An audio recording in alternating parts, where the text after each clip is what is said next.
Coming up, a drone show is coming to Walt Disney World for the first time in 8 years. Disney releases more details on the soon-to-open Communicore Hall in EPCOT, and Tiana's Bayou adventure hits a major milestone with its ride testing. All that and more on the way. This is Mickey Views News. All who come to this happy place, welcome. Now I'm the king of the swingers. That's what EPCOT is, an experimental prototype community that will always be in a state of becoming.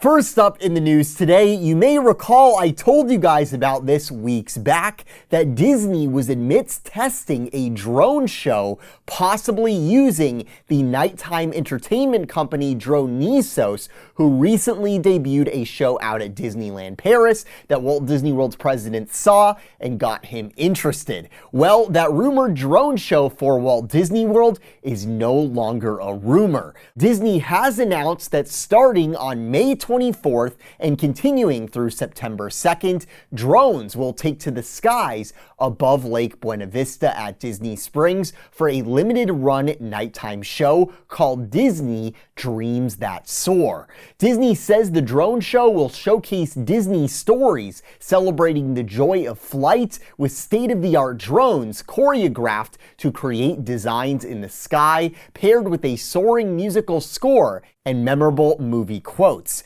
With it, we got this rather poorly done graphic, which some fans online said they thought at first read Disney Dreams That Sour, and we also didn't get any concept art, which is a little strange there. And here's what's strangest about this huge announcement. This is awesome. This is the first drone show at Walt Disney World in 8 years. This technology is used everywhere else, even near my hometown in Georgia. Over at Stone Mountain, they use the drones every night. This is not some, special esoteric technology. It's used all over the place. Universal is investing in employing it at their parks in Orlando, so Disney is behind the ball on this. So finally seeing them catch up here. Hey, we're doing a drone show. This seems like pretty big news.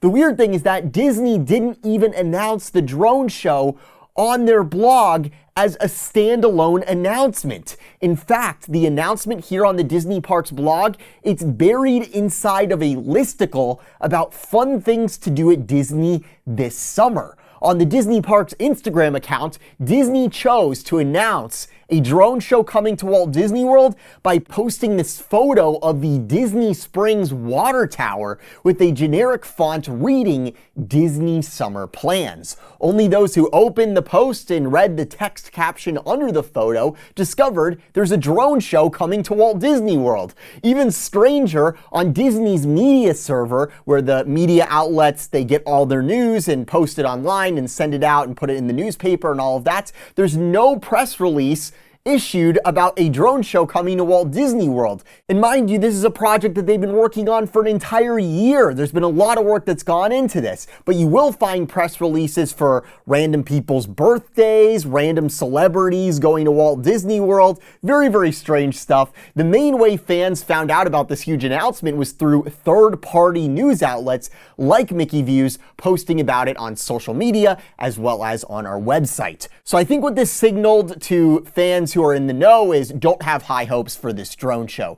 Disney clearly isn't hyped about it. It seems like they don't even want us to know about it. And it's just so strange because knowing the behind the scenes on this project, I told you guys about it weeks and weeks ago. This drone show, it has been in development for a year. The team has done a ton of work. The show isn't super cheap for Disney to put on. This is a big investment. And I told you guys in the drone show rumor video weeks back, I think the end game for this is us seeing these drones show up behind Cinderella Castle at the Magic Kingdom. Another great place for them to go would be a nighttime show over at Disney's Animal Kingdom, which can't do fireworks because of the animals. The drones would be very, very well employed over there. So with all this work, with all this money spent, with all this investment, why is this show getting the cold shoulder from Disney's communications people? Why aren't they having the media hype this up? Is it because Disney knows this is a bad show? Is that what it is? This gets into conspiracy corner a little bit, but knowing that this limited run Disney Springs show is a play test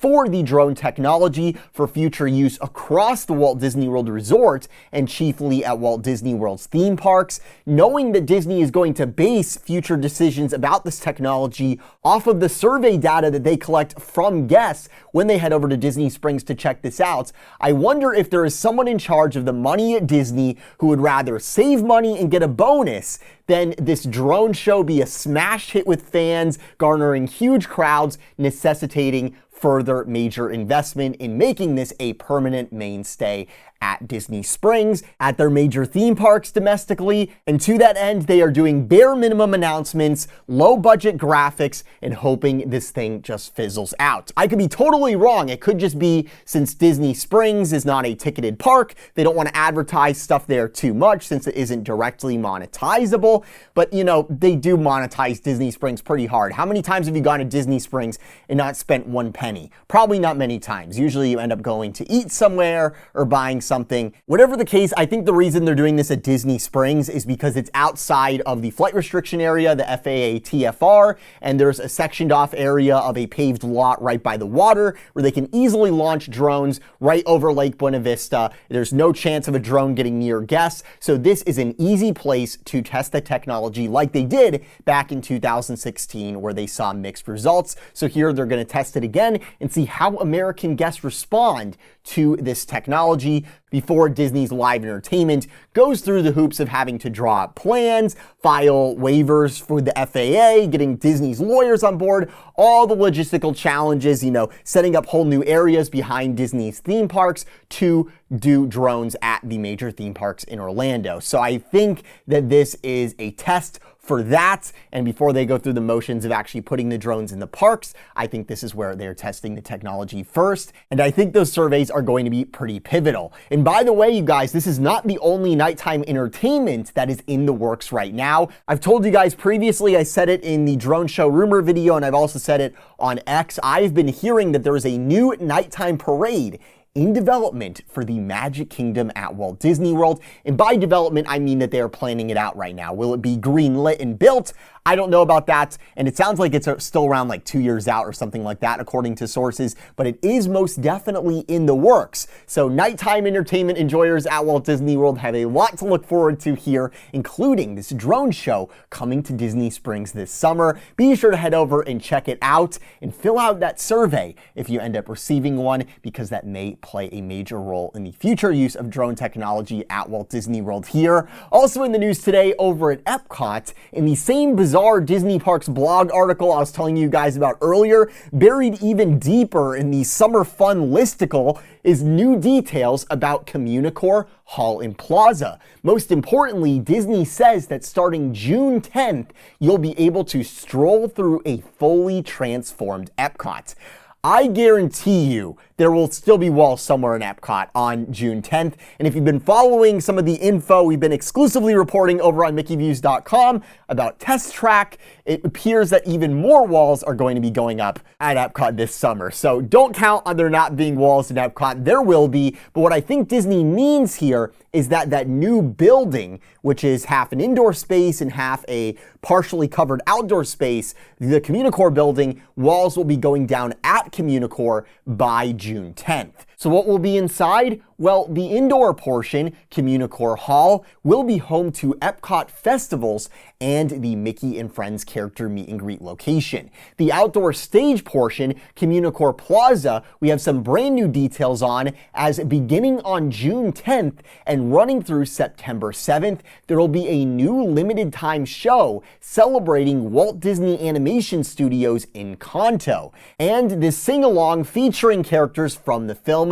will play several times throughout the day. And again, with the weird muted announcement, this one at least we got a piece of concept art, but if you look at it, Disney themselves rendered it with very few guests in attendance, which is kind of strange. Some fans online are saying that Disney's gotten more accurate with their concept art, which I thought was pretty funny. Some former Imagineers on X actually speculated that this art is AI generated. What I believe this is, it's not AI generated. I think what this is Disney Disney took a rendering of the plaza area, and then they took some pictures of decorations, and then some pictures of the Encanto characters and logo and all of that, and they composited it all together. They did photo bashing in Photoshop, where you take a bunch of images and put them all together, and then you put a filter over it to make it look like a painting. It's a quick way to make some passable concept art, but again, it's interesting how with these big announcements of finally new stuff coming to Walt Disney World, they're very muted announcements. They're very downplayed. It's hard to find these, and in them they're saying it's limited time and it doesn't look very exciting and things like this.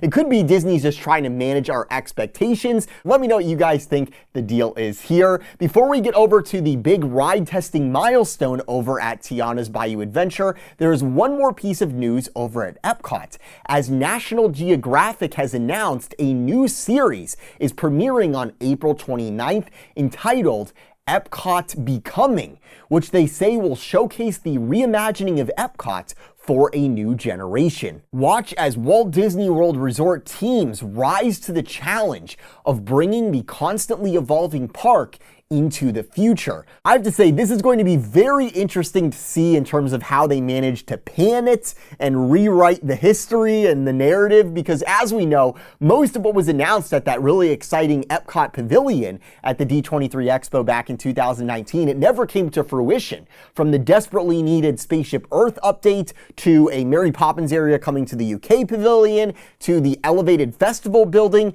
not to mention the mess-ups like the Harmonious barges they spent millions on. And then there's also that new middle area where the lights are still glitching out, and they have been since the area opened, and it feels like a business park. Of course, another big thing is the asymmetry of the park caused by hastily raising half of Innoventions only to attempt to rebuild half of that after realizing their mistake. These are the facts of the Overhaul, which I suspect they're not going to get into too much or at all in this documentary. So it'll be interesting to see this and see how they dance around the real story of this update, because we know it has not been smooth sailing here. Over at the Magic Kingdom at Tiana's Bayou Adventure, while boats have been rushing down into what was once the Briar Patch for weeks now, and eventually they started having the weight test dummies on there, the latest news is that people, real life human beings, are now riding the attraction, as captured here by Drew Disney Dude. Here you can see some Imagineers splash down. Notably, the mist effect that Splash Mountain had seems to be missing. It wasn't there when they splashed down. Maybe it just isn't on yet, but that definitely detracted from the effect for sure. And also notable here is that the former Briar Patch area, it has been replaced by this fence, which is painted the paint color that Imagineers call Go Away Green. I'm hoping they cover that with some greenery, some actual, like plants or something, because as it currently stands, it does not look great. And I know that this is definitely some code thing with Reedy Creek, now the Central Florida Tourism Oversight District. I think that building code is responsible for that fence thing there, but that is quite interesting as well. With Imagineers now riding the attraction in view of the guests, some guests not in the know, they're walking by and they think that the attraction is open. So to stop this confusion, Disney has posted a multitude of signs around the splashdown area reading, "Sorry friends, we are ride testing only, opening this summer." And what is really cool about this sign for Disney history buffs out there is that this sign is clearly an homage to the signs that were posted outside of Splash Mountain in its original iteration back in the 90s. When they were testing the original Splash Mountain, there's a very similar sign here, which is pretty cool. So history often rhymes, as they say. Let me know what you guys think about all of this in the comments below, and smash that like button if you enjoyed. Be sure to subscribe with those notifications on so you don't miss the latest news, as Disney news has really dialed up lately, if you've noticed, between the Animal Kingdom Dino Land ideas stuff finally becoming a concrete project, as we covered last video. All of a sudden, it seems like projects are finally getting approved. Now we have this drone show coming to Walt Disney World, and of course we have the proxy war coming to its climax at the Walt Disney Company annual shareholders meeting coming up as well. So stay tuned for all of that. Shout out to our supporters over on Patreon for their contributions. And if you'd like to get something for your contribution, we also have the Mickey Views store where you can find t-shirts like this. Thank you all so much for watching. From the Mickey Views Magic Studio, this is Brayden. Have a magical day.